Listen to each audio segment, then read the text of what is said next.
After getting discharged from the hospital, I met Zachary Harrow in the hospital yard. Sienna Lawson was leaning against him, and the two of them were whispering affectionately to each other. When Zachary saw me, his smile disappeared instantly. He shielded Sienna behind him protectively, like he was afraid that I would do something to her. "What are you doing here?" His wary gaze chilled me to the bones. Sienna tugged on Zachary's sleeve gently. "Zach, don't scare Evie." Before I could say anything, she looked at me apologetically. "Don't misunderstand, Evie. I was injured, and Zach was just worried about me." Zachary turned to comfort her in soft tones. When he looked back at me, his expression was once again impatient. "What do you want?" I opened my mouth, then hesitated. In the end, I just shook my head. "Nothing. I'm just passing through." Perhaps noticing that something was off with me, Zachary approached me and said with surprising gentleness, "If so, go home. You're pregnant. You should be careful." Behind him, Sienna looked at me with displeasure. I nodded. "Okay." With that, Zachary left with Sienna, who looked triumphant as they walked away. I turned around, my hands instinctively resting on my stomach. Bitterness welled up inside of me. Right now, my husband was with another woman. And standing right behind him, his wife, had just lost our child.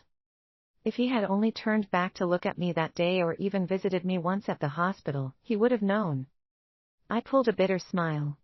Slipping my hand into my pocket, I suddenly felt the small glass jar inside. My fingers tightened around it as memories flooded my mind. The first and only time he had accompanied me to the hospital for my prenatal checkups, his first love had found him. Ever since then, he stopped coming home. He even skipped work just to spend time with her. When I begged him to spend just a day with me, eyes red with desperation, he told me, "Sienna has always been frail, and now, she's lost her memories. She needs me. Don't worry. I'm just helping her recover. There won't be anything between us." He promised me that he would only help Sienna fulfill 99 wishes. After that, he would come back to me and stay with me forever, just like he'd vowed in the first place. Every time he fulfilled one of Sienna's wishes, I would make a paper star. 7 days ago, I made the 99th star. If he could grant Sienna 99 wishes, could I exchange these 99 stars for just one of mine? With hope in my heart, I brought the jar of stars with me to search for him. When I found him, I saw him in a tight embrace with Sienna. On the table before them was a birthday cake and blown-out candles. Sienna had made more wishes. I heard Zachary tell Sienna gently, "I will make all your wishes come true, no matter how many you have." I couldn't remember how I walked up to him. At that moment, all I wanted was an answer. "What are you doing?"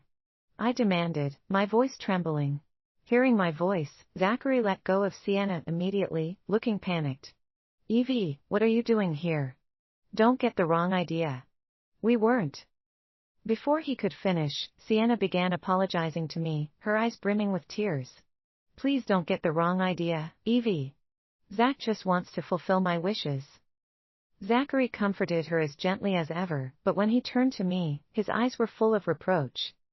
"Sorry for interrupting you," I said, turning away before he could say anything. I walked out without looking back. In my hurry, I did not notice the small truck speeding toward me. I was knocked to the ground. I thought Zachary would run out after me, but when I fell, I saw him holding Sienna, who had fainted in distress, in his arms. He sounded panicked as he called for emergency services. I was only saved because an ambulance happened to pass by. Meanwhile, Sienna was sent to the hospital by Zachary himself. When I woke up, they told me that my child was gone. All I had left was tears and grief. I would let Zachary have what he wanted. They could both have what they wanted, just like I would. I didn't want to think about Zachary and Sienna anymore. The sound of Sienna's laughter behind me grated on my ears. Picking up my pace, I quickly left the hospital. Ever since Zachary stopped coming home, the house had felt empty. There was only me and Grace Lewis, our housekeeper, and no one else. Grace came out to greet me happily when she saw me come home, but when she saw my pale face, she immediately looked worried. "Evie, you've been away for quite some time. Were you sick? You look terrible." Even Grace worried about me. Why didn't Zachary? I hadn't even gotten a word of concern from him. Forcing out a weak smile, I reassured Grace, I'm fine. Let's have dinner. I'm hungry. All right. I'll make you some of your favorite soup. It'll warm you right up. With that, Grace bustled off to the kitchen. I took out the jar of paper stars, placed it on the table, and stared at it quietly. Just then, the doorbell rang. I opened the door and found Zachary's mother, Julia Brooke, standing outside. Before I could say anything, she exclaimed, "Goodness, Evie. Why do you look so pale?" She pulled me into the house and sat me down quickly. If I hadn't protested, she would have brought me to the hospital right that instant. You're with child. You need to take care of yourself. Where's Zachary? Is he not with you? He hasn't been at work lately. His father and I thought he was spending more time with you, but then, Grace called and told us he wasn't. If she hadn't called, were you going to keep this from me? Julia was really kind to me. I felt warmed by her concern, but I really could not answer her questions. Thankfully, Grace emerged from the kitchen right on time, carrying a bowl of my favorite soup in her hands. I hope you don't think I'm meddling, Evie, she said. I was just worried about you. I shook my head, smiling. Not at all, Grace. The front door opened again. This time, Zachary entered the house. He looked surprised when he saw us. Mom, what are you doing here? You tell me. Where were you these past few days? Julia retorted sharply. Why weren't you with Evie? Zachary hesitated, not knowing how to respond to that. I was busy. What could be more important than Evie? She's pregnant with your child, Julia said. Besides, couldn't you delegate your tasks to someone else? Why do you have to do everything yourself? I tugged at her hand, comforting her as I spoke up for Zachary. It's fine, Julia. If he's busy, let him be. I'm fine. Zachary gave me a guilty look. Thanks, Evie. I wasn't sure if he was thanking me for defending him or for not exposing him for his lie. Either way, you're staying tonight, Julia said warningly. You will take care of Evie and spend time with her. But the words died in his throat. Even he knew that what he was doing was wrong. In the bedroom, all the lights were turned off except for one lamp. Its faint glow cast shadows on my face, making me look more frail than ever. Zachary came into the room and perched on the side of the bed. Evie, Sienna's waiting for me. She can't be alone, he said cautiously, testing the waters. I did not answer. Instead, I took out the jar of paper stars. What is this? He asked, perplexed. 99 paper stars. I finished them. Zachary faltered. Are we already at 99? Are you still going to leave? My pleading did nothing to soften his heart. Evie, Sienna lost her memory. I can't just leave her. You understand, don't you? He said. I promise you that once she recovers, I'll make her leave. Then, I'll be with you and only you. Okay. How could I force him to stay? He was going to leave me anyway. It was inevitable, just like my departure was. I nodded. Before he left, I made a request. I would like a baby bracelet as a gift to our child. He patted my head gently. Okay. When I get back, we'll go and shop for baby things together. I promise. The sound of the front door closing faded into the night, replaced with the sound of my quiet sobs. I turned on the lights and took out the stack of medical reports from the drawer. Once, these reports brought me tears of joy. I was so excited to carry my first child. Now, I was saying goodbye to them with tears again, but this time, they were of sorrow. Under the medical reports was a yellowed piece of paper. It was the first love letter Zachary had ever written to me. Gently, I traced the elegant handwriting on the paper. He wasn't the same man I had fallen in love with. Now, he only cared about Sienna. Suddenly, Zachary burst into the room. He froze for a moment when he saw me crying. Why are you crying? He came over and reached out to wipe my tears, but I ducked away from him. Evie, are you okay? He asked, clearly dumbfounded. I shook my head. I'm fine, I was just thinking about what it would be like to have a child of my own. Zachary's gaze fell onto the yellowed paper in my hands. He paused. Suddenly panicked, I quickly pulled the paper away. I found this while looking for something else just now. He gave me a skeptical look. You're pregnant. You shouldn't be so negative all the time. I'm fine.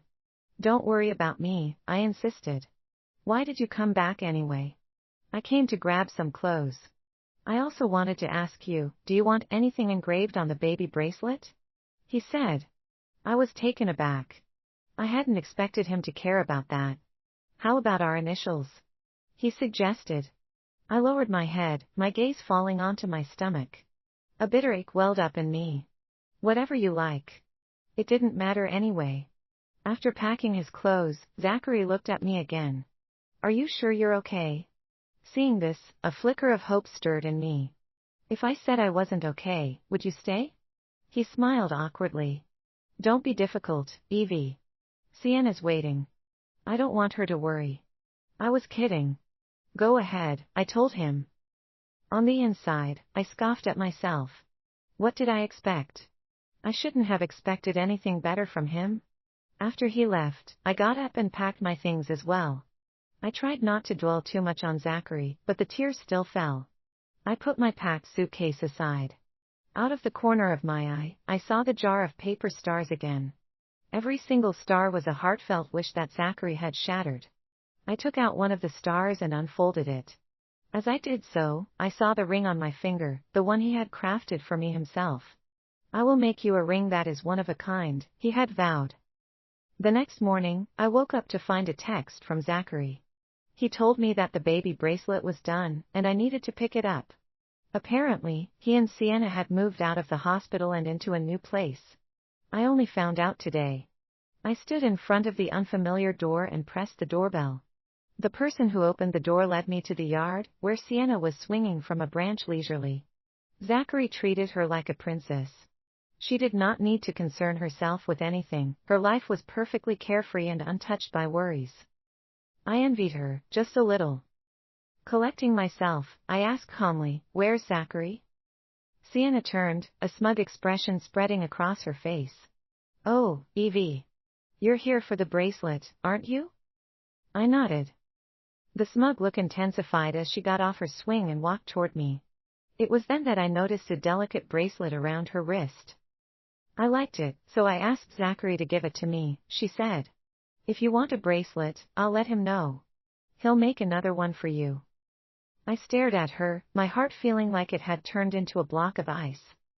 My child had already lost the chance to be born into this world. I just wanted them to have something of their own, just a simple bracelet. But Zachary just gave it away to Sienna. All the pain I felt throughout the past few years reemerged. I had never asked Zachary for anything other than the bracelet. I had let him spend all his time with Sienna. I used to love him, so much so that I could forgive him for anything. But why did he have to go this far? That bracelet belonged to our child. Shaking with anger, I looked up at Sienna, my eyes bloodshot. She seemed startled by my reaction. Before she could react, I slapped her hard across the face. She held her hand to her cheek in shock. How dare you hit me? That slap was for my child. I didn't want to see her or Zachary ever again. I turned and left. Behind me, Sienna wailed. Zachary rushed over when he heard the commotion. He was immediately concerned when he saw Sienna crying. Sienna, what happened? Who hit you? Sienna slipped the bracelet off her wrist while Zachary was distracted and put it in her pocket. Then, tearfully, she said, "It was Evie. She said she was here for a bracelet, but I didn't know where it was. Then she said I lost it on purpose and slapped me." Upon hearing this, Zachary was furious. Sienna hastily tried to console him, saying it was nothing. On second thoughts, Zachary found the situation strange. Why would I slap Sienna for no reason? "Zach, my face hurts," Sienna sobbed. Zachary comforted her in gentle tones even as the doubt in his mind grew. Just then, one of their household staff approached, interrupting his thoughts. "Dr. Landy is here." Upon looking at Sienna's questioning look, Zachary said, "You don't like hospitals, right? I brought my private doctor here so you won't have to go to a hospital in the future." After Dr. Landy gave Sienna a quick examination, he took out a stack of documents that he had brought over from the hospital. I picked up Ms. Lawson's medical records from the hospital and took a look. As long as she avoids extreme emotional distress, she'll recover fine. You do not have to worry, Mr. Harrow. Zachary breathed a sigh of relief. Then, Dr. Landy took out another report and continued, but your wife needs more attention. I happened to see Ms. Mueller's most recent report at the hospital, so I brought it over as well. She will need a lot of rest and proper care, or she might have trouble conceiving in the future. Zachary frowned, confused. What do you mean? What's wrong with her? She just miscarried, so she needs proper care. Miscarried? Zachary interrupted, looking shocked. What miscarriage? Who had a miscarriage? Dr. Landy was confused by his ignorance. Did you not know? Ms. Mueller had a miscarriage last week.